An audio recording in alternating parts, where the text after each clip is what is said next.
రకాలుగా డివైడ్ చేస్తున్నాం సార్? రెండు రకాలుగా తీసుకుంటాం. ఏమేమి వస్తాయి సార్? దృశ్య సంపద మరియు అదృశ్య సంపద. దృశ్య సంపద అంటే ఏమొస్తుంది సార్? కంటికి ప్రత్యక్షంగా కనిపించే దానిని ఏమంటామంటే దృశ్య సంపద అంటుస్తాం. ఎగ్జాంపుల్ ఏం తీసుకుంటున్నాం? దృశ్య సంపదకు కావచ్చు, మినరల్స్ అంటే ఏమిటి, ఖనిజ వనరులు కావచ్చు. ఇంకేం తీసుకోవచ్చు సార్? దీనికి మెసేజ్ అంటే భవనాలు, ఖనిజ వనరులు మరియు యంత్రాలు, యంత్ర పరికరాలు తీసుకుంటాం. మళ్ళీ అదృశ్య సంపద అంటే ఏం తీసుకుంటాము? కంటికి కనిపించని దాన్ని అదృశ్య సంపద అంటాము. ఎగ్జాంపుల్ తీసుకుని ఏం తీసుకోవచ్చు? మానవ వనరులను తీసుకోవచ్చు.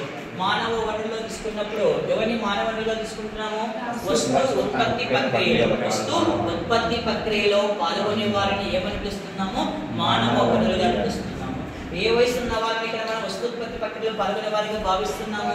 గవర్నమెంట్ ఆఫ్ ఇండియా ప్రకారం ఏ వయసులో ఉన్న వాళ్ళను 15 to 59 years. అదే ILO ప్రకారం తీసుకుంటే 15 to 65 years ఉన్నవాళ్ళు. ఇందులో ఈ యొక్క వస్తు ఉత్పత్తి ప్రక్రియలో ఎవరు పాల్గొంటున్నారు?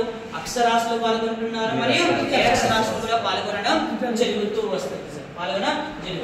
అంటే ఇక్కడ మానవ వనరులను ఇక్కడ మనం తీసుకోవచ్చు. నెక్స్ట్ వన్ కోరికలు. కోరికలు ఏమని చెప్తున్నాం సార్?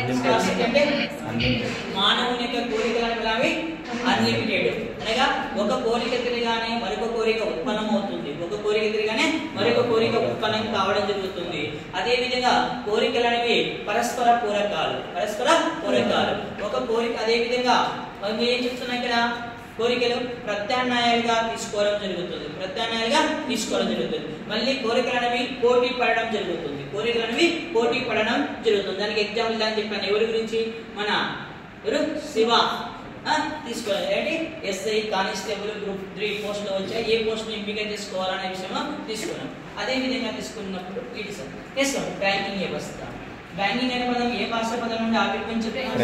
ఫ్రెంచ్ మరియు జర్మన్. ఫ్రెంచ్ లో ప్రధానంగా ఏం అర్థం వస్తుంది సార్? బ్లాక్ లేదా నల్ల బల్ల. మళ్ళీ ఆధునిక బ్యాంకింగ్ వ్యవస్థకు మూల పురుషులు లేదా మూలాధారం అనే ఆచార క్రౌదర్ ఎవరిని వర్ణించడం జరిగింది సార్? ముగ్గురు వ్యక్తులు. ఎవరైనా సార్ ముగ్గురు? బంగారు వ్యాపారస్తులు, వడ్డీ వ్యాపారస్తులు మరియు వర్తకులు లేదా వ్యాపారస్తులు.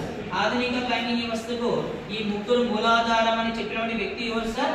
ఆచార్య క్రౌదర్, ప్రొఫెసర్ క్రౌదర్ వర్ణించడం జరిగింది.